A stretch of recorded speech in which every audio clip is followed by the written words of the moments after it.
Dios con nosotros, bienvenidos. Con el favor santísimo de Dios, daré lectura al libro de nuestro Papa Francisco, llamado La Alegría del Evangelio, para que en este mes de septiembre, que es dedicado a la Santa Biblia, seamos exhortados, considerando el magisterio pontificio y de los episcopados del mundo, sobre la alegría de anunciar el Evangelio de nuestro Señor Jesucristo. Así sea. En el nombre de Dios Padre, Dios Hijo y Dios Espíritu Santo. Amén. Oh Espíritu Santo, amor del Padre y del Hijo, inspírame siempre lo que debo pensar, lo que debo decir, cómo debo decirlo, lo que debo callar, cómo debo actuar, lo que debo hacer para gloria de Dios, bien de las almas y mi propia santificación.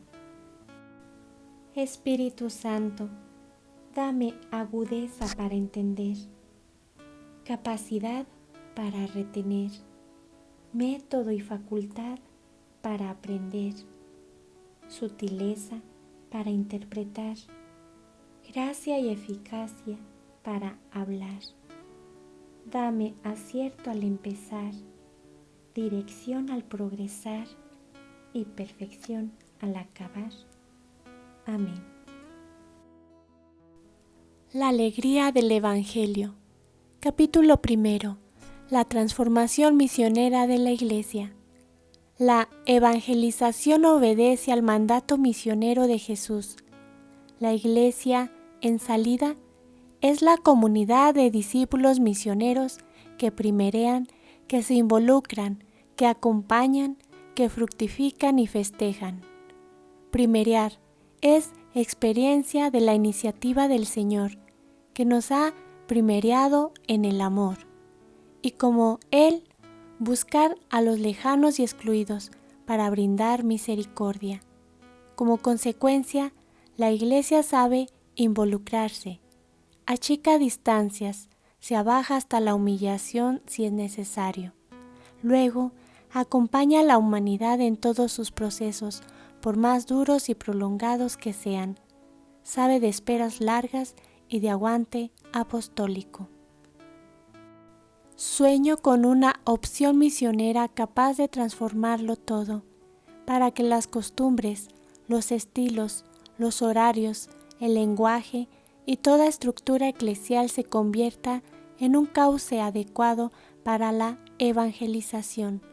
La reforma de estructuras que exige la conversión pastoral solo puede entenderse en este sentido: procurar que todas ellas se vuelvan más misioneras. La parroquia puede tomar formas muy diversas que requieren la docilidad y la creatividad misionera del pastor y de la comunidad. Esto supone que realmente esté en contacto con los hogares y con la vida del pueblo. La parroquia es presencia eclesial en el territorio. Las demás instituciones eclesiales, comunidades de base y pequeñas comunidades, movimientos y otras formas de asociación son una riqueza de la Iglesia que el Espíritu suscita para evangelizar. Es muy sano que no pierdan el contacto con esa realidad tan rica de la parroquia del lugar y que se integren en la pastoral orgánica de la Iglesia particular. Esta integración evitará que se queden solo con una parte del Evangelio y de la Iglesia o que se conviertan en nómadas sin raíces. Cada iglesia particular, porción de la Iglesia Católica bajo la guía de su obispo, también está llamada a la conversión misionera.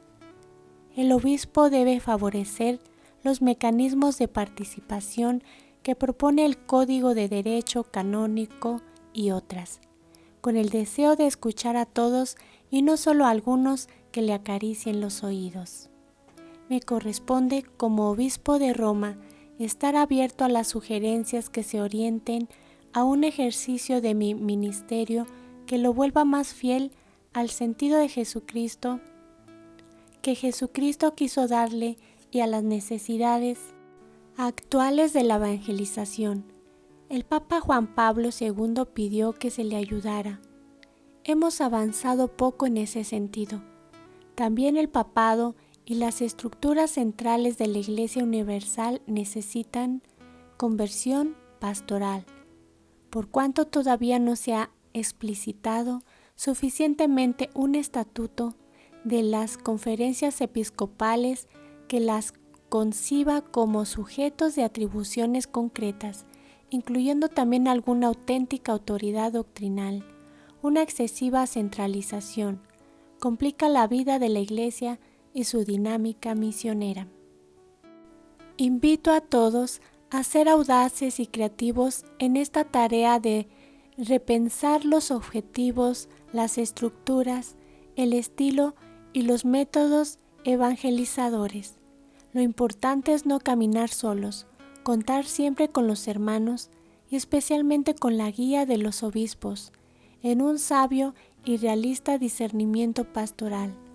Una pastoral en clave misionera no se obsesiona por la transmisión desarticulada de una multitud de doctrinas que se intenta imponer a fuerza de insistencia. Cuando se asume un objetivo pastoral y un estilo misionero que realmente llegue a todos sin excepciones ni exclusiones, el anuncio se concentra en lo esencial, que es lo más grande, lo más atractivo y al mismo tiempo lo más necesario. Todas las verdades reveladas proceden de la misma fuente divina y son creídas con la misma fe, pero algunas de ellas son más importantes por expresar más directamente el corazón del Evangelio, cuyo núcleo fundamental es la belleza del amor salvífico de Dios manifestado en Jesucristo muerto y resucitado. Santo Tomás de Aquino enseñaba que el mensaje moral de la Iglesia también hay una jerarquía en las virtudes y en los actos que de ellas proceden. En sí misma la misericordia es la más grande de las virtudes, ya que a ella pertenece volcarse en otros y, más aún, socorrer sus deficiencias. No hay que mutilar la integridad del mensaje del Evangelio. Cuando la predicación es fiel al Evangelio, se manifiesta con claridad la centralidad de algunas verdades y queda claro que la predicación moral cristiana no es una ética estoica. El Evangelio invita ante todo a responder al Dios amante que nos salva, reconociéndolo en los demás y saliendo de nosotros mismos para buscar el bien de todos. En su constante discernimiento, la Iglesia también puede reconocer costumbres propias, no directamente ligadas al núcleo del Evangelio. No tengamos miedo de revisarlas.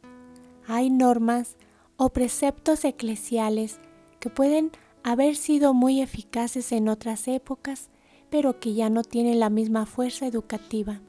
Santo Tomás de Aquino, citando a San Agustín, advirtía que los preceptos añadidos por la Iglesia posteriormente deben exigirse con moderación. La imputabilidad y la responsabilidad de una acción puede quedar disminuidas e incluso suprimidas a causa de la ignorancia, la inadvertencia, la violencia, el temor, los hábitos, los efectos desordenados y otros factores psíquicos o sociales. Por lo tanto, sin disminuir el valor del ideal evangélico, hay que acompañar con misericordia y paciencia las etapas posibles de crecimiento. A los sacerdotes les recuerdo que el confesionario no debe ser una sala de torturas, sino el lugar de la misericordia del Señor que nos estimula a hacer el bien posible. Salir hacia los demás para llegar a las periferias humanas no implica correr hacia el mundo sin rumbo y sin sentido. La Iglesia está llamada a ser siempre la casa abierta del Padre. todos pueden participar de alguna manera en la vida eclesial. La Eucaristía, si bien constituye la plenitud de la vida sacramental, no es un premio para los perfectos, sino un generoso remedio y un alimento para los débiles. La Iglesia no es una aduana, en la casa paterna donde hay lugar para cada uno con su vida a cuestas. Salgamos a ofrecer a todos la vida de Jesucristo. Si algo debe inquietarnos santamente y preocupar nuestra conciencia, es que tantos hermanos nuestros vivan sin la fuerza, la luz y el consuelo de la amistad con Jesucristo, sin una comunidad de fe que los sostenga, sin un horizonte de sentido y de vida.